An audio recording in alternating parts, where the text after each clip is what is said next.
said, I don't want you to praise me for what's around you that still hasn't come out yet.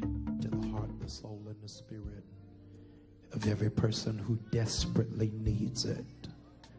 God, I pray that you'll turn on the lights so that we might be able to see that the race is not given to the swift nor to the strong, but to the one who endures to the end. St. Matthew 19:21 and 22. Jesus answered, if you want to be perfect, go sell your possessions and give to the poor, and you will have treasure in heaven. Then come follow me. When the young man heard this, he went away sad, because he had great wealth. If you want to be perfect, go and sell what you have and then give it away. You may be seated. Those who have ears, let them hear what the Spirit says to the church. I want to speak a word into the life of some listener, either on television, on the internet, or even or presently in this building. The title that the Lord has given me for this hour is How to Rebound from Bankruptcy. How to rebound from bankruptcy. Ladies and gentlemen, brothers and sisters, it would be appropriate and befitting for us to affix the blame of the nation's broken economy on former President Bush. However, the millions who have filed bankruptcy in the aftermath of his tragedy of leadership should point their fingers at King Henry VIII. The reason being is that in 1542, it was King Henry VIII who in fact signed an edict that became law to make what it is that we now know, bankruptcy, a clause to the economy. In that hour and in that season, 1542, if in fact you filed bankruptcy, it was not for the benefit of the debtor, but it was for the benefit of the creditor. So the person who would in fact file for the bankruptcy was not the one who owed, but the one who was owed to. Strangely and even alarming, as we cast glance from this season to that hour, you would note that if in fact you had a debt that was beyond your grasp, it was within the legal right and limitations of the law, that your property could immediately be seized and your freedom would be denied for failure of paying your debts. In other words, if in fact you owed a debt, they would put you in jail. And then it was the responsibility of the family to work until your debt was paid. Ladies and gentlemen, I really could pause here. Can you imagine how much time you would spend in jail if you had to wait for your family to work off your debt? Here we are now, ladies and gentlemen, and before this year is over, roughly between 3 to 5 million people are going to file bankruptcy. And they're going to file bankruptcy under ill advisement. Bankruptcy is, in no uncertain terms, the inability to settle the claim against you. In other words, the creditor says this is what you owe. And in response, you reply, I don't have it. Check for me. Check around me. What you're asking for me to produce, I cannot present. Far be it from us to pigeonhole this illustration or even this understanding under the dynamics of the economy. Because in a real sense, there are hundreds, if not thousands, yea, yet millions of you who need to file emotional bankruptcy. Because what people are asking of you, quite frankly, you don't have it. They want you to be a backbone for them, but they don't understand you're finding difficulty standing for yourself. They want you to exert and to expend all kind of energy so that they can feel valued. But they don't understand you're drained because nobody made you feel appreciated. You've emotionally hit a wall, and because you've emotionally hit a wall of emotional bankruptcy, rather than filing and honoring the fact that you just don't have it, you have now taken on the auspices of whatever. You have a gaping apathy towards anything that concerns you. You are unaffected, and nothing will in fact provoke a response out of you. You're bankrupt not even emotionally, but there's somebody under the sound of my voice who's bankrupt mentally. You can't even focus, can't even think straight, can't even compute and comprehend what you're supposed to be doing in the classroom or in the workspace. Why? Because of so much that's taking place in your home. So much that's handling in your relationship, so much that's going on in your mind based off of what you have to deal with when the assignment is over. There's a third group in the room who may not be bankrupt in the two aforementioned arenas, but you are bankrupt physically. And as a consequence, you feel drained. It's work for you just to get out the bed in the morning. And then there's some mornings where you don't even want to get in the bed. There's somebody you've been fighting serial migraine headaches, but no Tylenol is taking it away. Rest won't do it. Anger management class doesn't fit in your schedule. But there's a much more glaring group that is gravely ignored. And it's for those of us who have found ourselves spiritually bankrupt. And I know that we don't like to talk about it in church, but it is a real and a common occurrence. What happens, Pastor, when I'm so drained spiritually, quite honest, I love God, but I don't feel like praying. I have a desire to do right, but when I read the word, it makes me sleepy. I had every intention to go to Bible study, but things just started getting out of my way. I wanted to fast, but before noon, I got hungry. I trust God, but I'm not sure I can try him in this area of my life. I'm spiritually bankrupt. And I know you don't want to be honest because you're in church, and this is, after all, the place where you're supposed to purport strength. You're supposed to act like nothing is bothering you. You're supposed to lift up hands and act like the devil hadn't gotten the best of you. But even right where you are, with an extra hour of sleep, you couldn't sleep because you still feel bankrupt. Ladies and gentlemen, I want to suggest to you that you have, in fact, a poor understanding and a bad working knowledge of what bankruptcy is.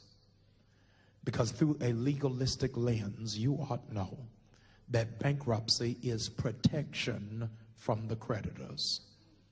It is not something that is supposed to birth guilt, shame, or embarrassment. It is supposed to protect you, hear me, from the things, from the people, and from the entities that are coming after you. For you to file bankruptcy is to suggest, I don't have it on my own, but I'm going to a higher power so they can stop pulling at me. I'm going to a greater authority so that they can stop stretching me.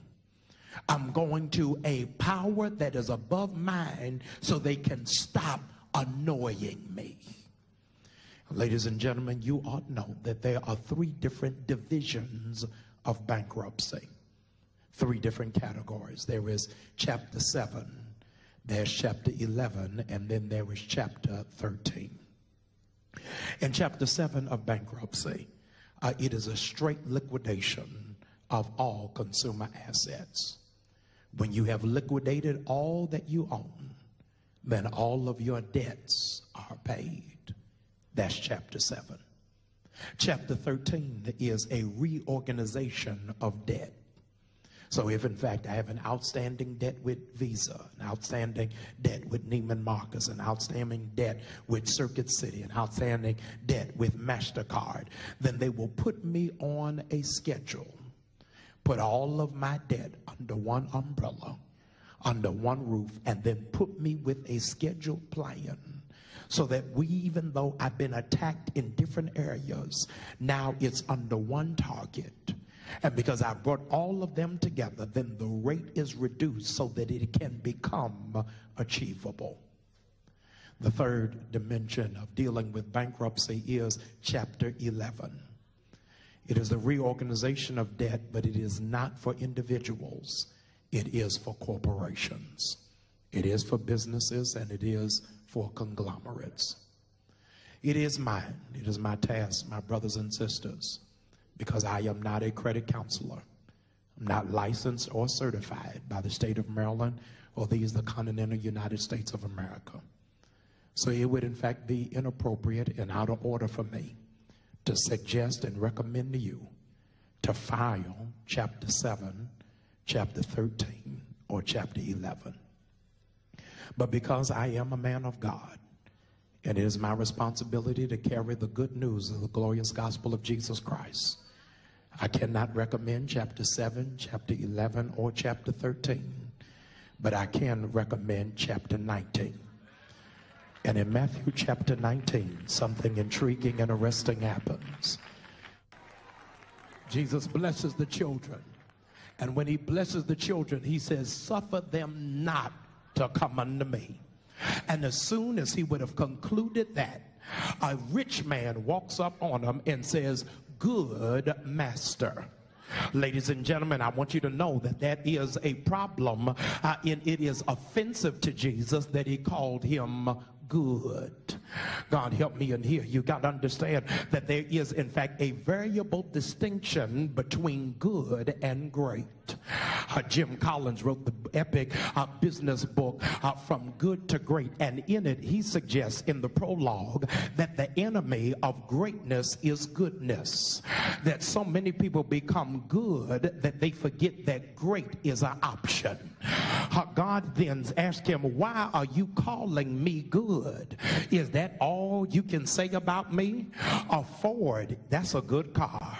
A Chevy, that's a good car. A Dodge, that's a good car. A Mercury, that's a good car. A Lincoln, that's a good car. A Volvo, that's a good car. But a Rolls Royce, you can't put that in the same category as a Dodge. Y'all ain't talking back to me.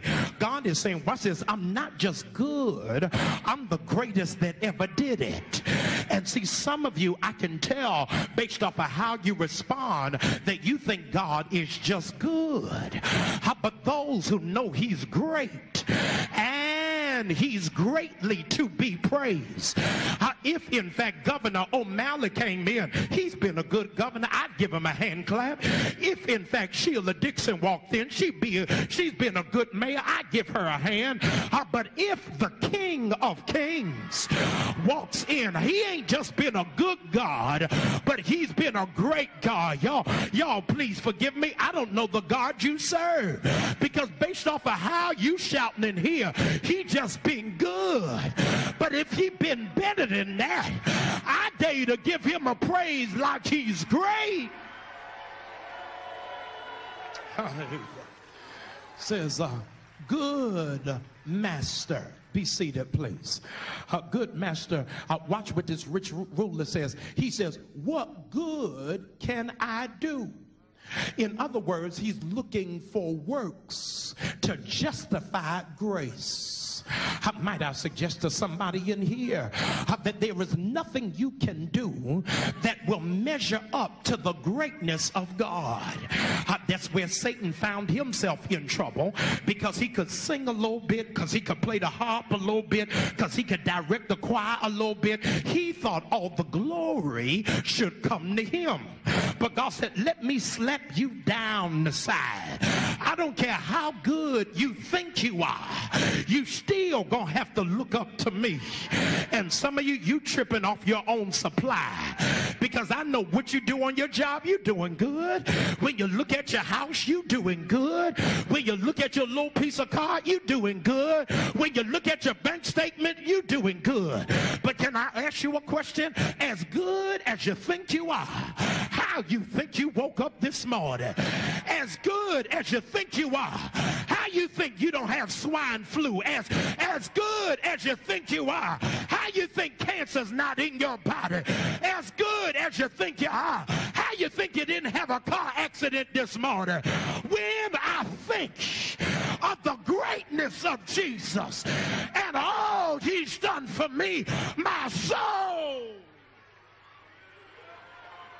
It is. All right. He asked him, Jesus asked the rich young man, here it is, he asked him, why do you call me good? Empowerment, I didn't mean to keep you this long, but if you're going to give him glory, you ought to know why. God, help me to preach it right. Would you just look at your neighbor and tell them one reason why God is a great God to you? One reason. Now, if they look like they're not ready, then that's the wrong one. Turn to somebody else. But there's somebody here who can testify he's a great God, because I walked away from a car accident. He's a great God. My credit is jacked up, but my house didn't foreclose. He's a great God because I lived a reckless, nasty, grimy life, but I don't have HIV in my body. He's a good God. I smoked everything there was to smoke, drank everything there was to drink, but my mind is still in place. He's a great God. Be seated, please. Somebody say, preach, black man. I'm trying to do the best I can. Here it is. He said he's a great God. You got to know why you praising him. And some of you, the reason why you ain't shouting right is because he ain't really done nothing for you. I know most people got to wait till the last Thursday in November for Thanksgiving. But I heard something the other day. Every day it is a day of Thanksgiving, and you ought to just take the time and thank the Lord. I tell you what, if God just been good, then just sit there and fold your arms and cross your legs. But if he been better than that, you ought to give God your best praise, because he gave you the best. He said, what can I do good? Hallelujah. I feel like preaching now. And Jesus said to him, have you kept the law? He said, which one? He said, have you killed anybody? He said, no, I haven't killed anybody. He said, did you sleep with anybody's wife? No, I didn't sleep with nobody's wife. He said, did you steal from anybody? No, I didn't steal anybody. He said, did you lie to anybody? No, I haven't lied to anybody. Have you honored your mother and your father? No, I haven't. I've honored my mother and my father. He said, have you loved your neighbor as yourself? And the man started poking his chest out, thinking he was the man. He had his swag on 100,000 million because he had all of this righteousness, but he didn't know that his righteousness looked like filth in God's eye. He said, listen, you're almost qualified to serve me. You're almost qualified to follow my example. You're almost qualified to be a disciple, but one thing is missing. I need y'all to brace yourself. Here it is. He said, you can keep all of the commandments, but it ain't gonna make you walk right. You watch this. You can pray all the time, but it still ain't gonna make you live a life of character. He said, you can lift up your hands every time the choir gets up to sing, but it still ain't gonna have you have undying affection and devotion for me.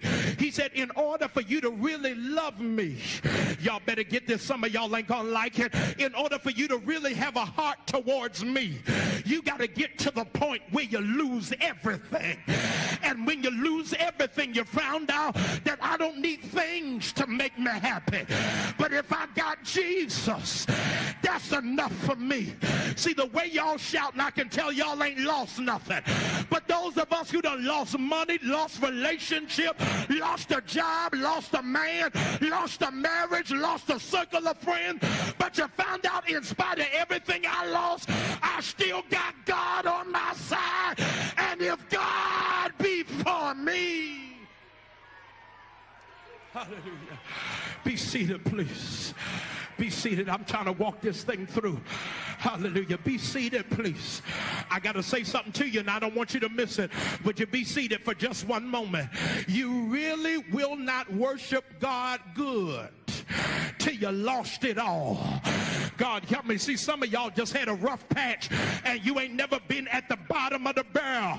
But I'm talking to those of us that got so far down that the only thing we could do was look up.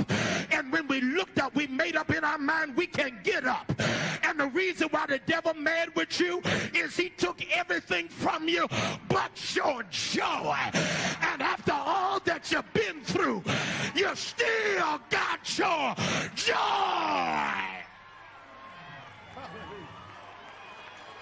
Oh my God. Be seated, please. Woo. God help me.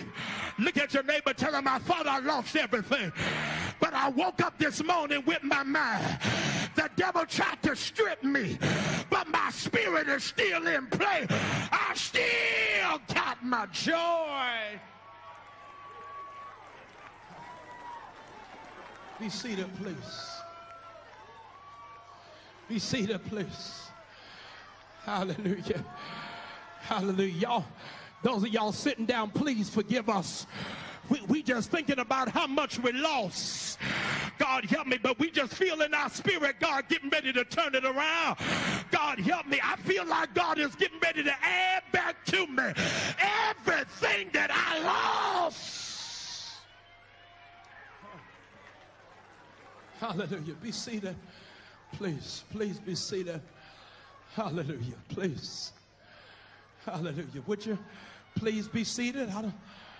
See, you can tell the folk who done lost it, because when they lost it, they ain't got nothing to lose. Y'all, God help me. God, you my everything. You're everything to me. Life and strength. Where are my worshipers in here? Devil, you tried to strip me, but I still got it.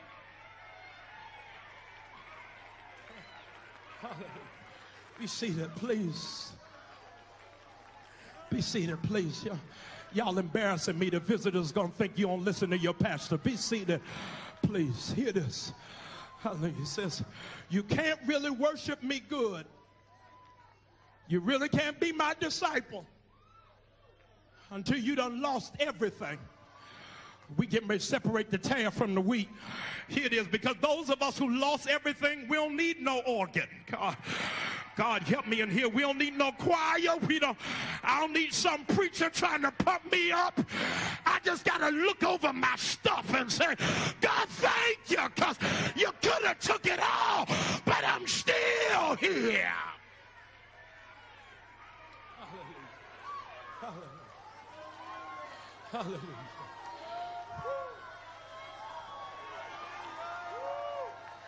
Hallelujah. Hallelujah. Would you just touch somebody and tell them, don't make me lose it. Don't make me. God help me. I'm trying to keep it together. I'm trying not to scream in here. I'm trying not to tear this church up. But if God do one more thing, ain't no telling what I'm going to do in this church.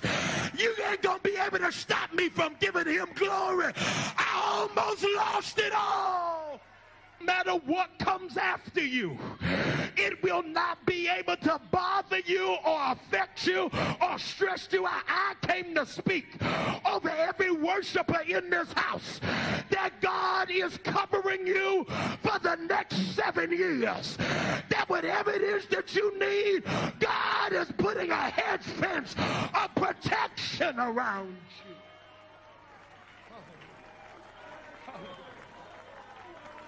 Says, I'm covering you for the next 7 years. I don't know how many of you all can receive this. So whatever you had to give up before you got in church, God help me, the enemy does not have permission to take anything else away from you. You done lost your last opportunity. I can't hear nobody in here. But those of you who stand on the gospel, that you are not going to lose nothing else trying to help ingrates, you ought to just shout right now, you ain't going to be